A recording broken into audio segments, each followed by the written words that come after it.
میرے بھائیوں اور بہنوں، اس واقعے کو شروع سے لے کر آخر تک ضرور سننا اور دیکھنا، آپ کو کچھ نیا انشاءاللہ سیکھنے کو ملے گا۔ اگر آپ ہماری چینل میں نئے ہیں تو ہماری چینل کو ضرور سبسکرائب کر لیں، آپ خود بھی فائدہ اٹھائیں اور دوسروں کو بھی شیئر کریں۔ تو چلیے زیادہ وقت نہ لیتے ہوئے ہم واقعے کو شروع کرتے ہیں۔ ایک بھکاری حضرت ابو امامہ رحمۃ اللہ علیہ کے دروازے پر آیا۔ ان کے پاس صرف 30 درہم تھے۔ انہوں نے سارے کے سارے اٹھا کر اس بھکاری کو دے دیے۔ ان کے گھر میں ایک کرسچن یعنی ایک عیسائی نوکرانی تھی۔ اس نوکرانی کو بہت غصہ آیا کہ اللہ کا بندہ سب کچھ دے کر خود کے لیے کچھ نہیں چھوڑتا، نہ میرے لیے، نہ اپنے لیے چھوڑتا ہے، نہ میرے لیے چھوڑتا ہے، خاص کر جبکہ وہ روزے سے تھے۔ وہ عورت سوچنے لگی، یہ بیچارہ خود کو بھی بھوکا مار رہا ہے اور مجھے بھی۔ جب عصر کا وقت ہونے لگا تو نوکرانی کا دل پگھل گیا، اس کو ترس آیا۔ اس نے سوچا کہ اس کے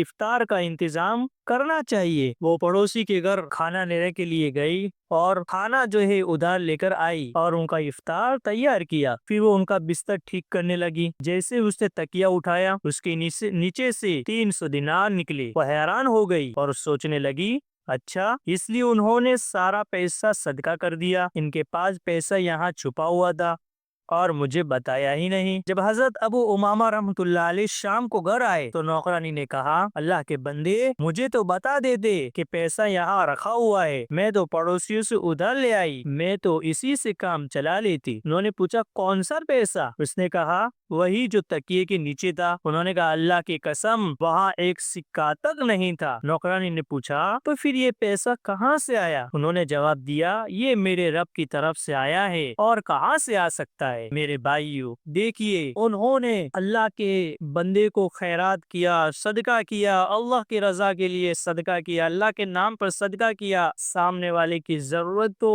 ترجیح دی اپنی پرواہ نہ کرتے ہوئے، تو پھر اللہ تبارک و تعالیٰ کی طرف سے کیسی مدد آئی کہ اللہ تبارک و تعالیٰ نے 30 درہم کے بجائے 300 دینار ان کو عطا فرمائے۔ ایسی جو ہے میرے بھائیوں، جو بندہ اللہ کے راستے میں صدقہ کرتا ہے، خیرات کرتا ہے، اللہ کے راستے میں حلال رزق دیتا ہے، حلال رزق کے ذریعے سے وہ خیرات دیتا ہے، تو پھر اللہ تبارک و تعالیٰ اس کو ڈبل عنایت عطا فرماتے ہیں۔ اللہ اس کو اتنا دیتے ہیں کہ پھر وہ سوچ بھی نہیں سکتا، اللہ اس کے مال میں برکت دے دیتے ہیں۔ تو میرے بھائیو، ہم بھی جو ہے اس واقعے سے سبق حاصل کرتے ہوئے، اس واقعے سے سیکھتے ہوئے اپنی زندگی میں ایک معمول بنائے اس صدقہ کرنے کا، اس کی عادت ڈالے، ہم خود بھی صدقہ کریں، اپنے بیویوں کو بھی صدقہ کرائے اور اپنے بچوں کو بھی صدقہ کرنے کی عادت ڈلوائے۔ اور صدقہ جو ہے، کتابوں میں ایک بات لکھی ہوئی ہے، بہت نکتے کی بات لکھی ہوئی ہے، وہ یہ ہے کہ صدقہ جو ہے اتنا کرو کہ تمہارے نفس کو بوجھ محسوس ہونے لگے۔ مثال کے طور پر ہم جو ہے دن کے 500 روپے کماتے ہیں، اب اس میں سے ہم 100 روپیہ صدقہ کرتے ہیں، تو ہمارے نفس کو ایک بوجھ محسوس ہوتا ہے۔ تو ہمارے نفس کو جو بوجھ محسوس ہو تو وہی صدقہ جو ہے اثر کرتا ہے، وہی صدقہ جو ہے ہمارے مال میں برکت لاتا ہے، اور اللہ کے نزدیک وہی صدقہ بہتر ہے جو ہمارے نفس کو بوجھ محسوس ہونے لگے۔ آج کل تو ہم کیا کرتے ہیں، ہم 10 روپے 20 روپے صدقہ کر دیتے ہیں، جس پر جو ہے ہمارے نفس پر کوئی اثر نہیں ہوتا، ہمارے نفس کو کوئی بوجھ محسوس نہیں ہوتا۔ تو پھر میرے بھائیو، جتنا کم صدقہ کریں گے تو اس کا اثر بھی اتنا کیا ہے، کم ہوگا، اور جتنا زیادہ کریں گے اپنی حیثیت کے مطابق، جتنا زیادہ کریں گے ہمارے نفس کو بوجھ محسوس ہونے لگے، ہمارے نفس کو ایک جھٹکا لگے، اتنا اگر انشاءاللہ صدقہ کریں گے تو پھر اللہ تبارک و تعالیٰ جو ہے اس صدقے کا اثر دکھائیں گے۔ اللہ تبارک و تعالیٰ ہمارے مال میں اللہ تعالیٰ برکتیں عطا فرمائیں گے۔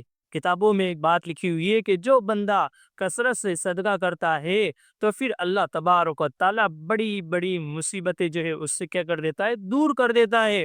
صدقہ ہی ایک ایسی چیز ہے جو اللہ کے غصے کو کیا ہے، ٹھنڈا کر دیتی ہے۔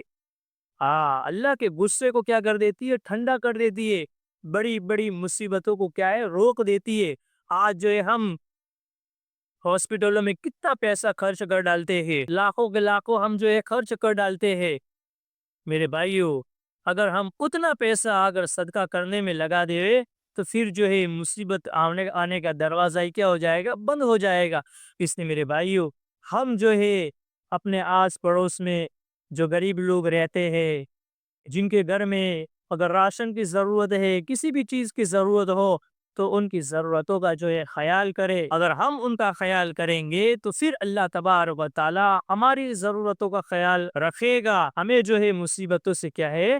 محفوظ کرے گا۔ اس لیے میرے بھائیوں، آج سے ہم بھی جو ہے اپنے دل میں ارادہ کریں کہ ہم سب انشاءاللہ ہم سے جتنا ہو سکے گا ہم کثرت سے جو ہے صدقہ کریں گے، حلال رزق کے ذریعے سے۔ دیکھیے، حلال رزق کے ذریعے سے صدقہ کیا ہوا ہی وہ برکت لاتا ہے، نہ کہ حرام پیسوں کے ذریعے سے۔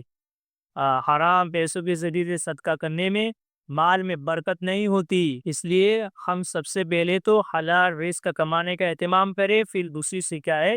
صدقہ کرے۔ اللہ تبارک و تعالی ہم سب کو صدقہ کرنے کی توفیق عطا فرمائے۔ وما علینا الا البلاغ۔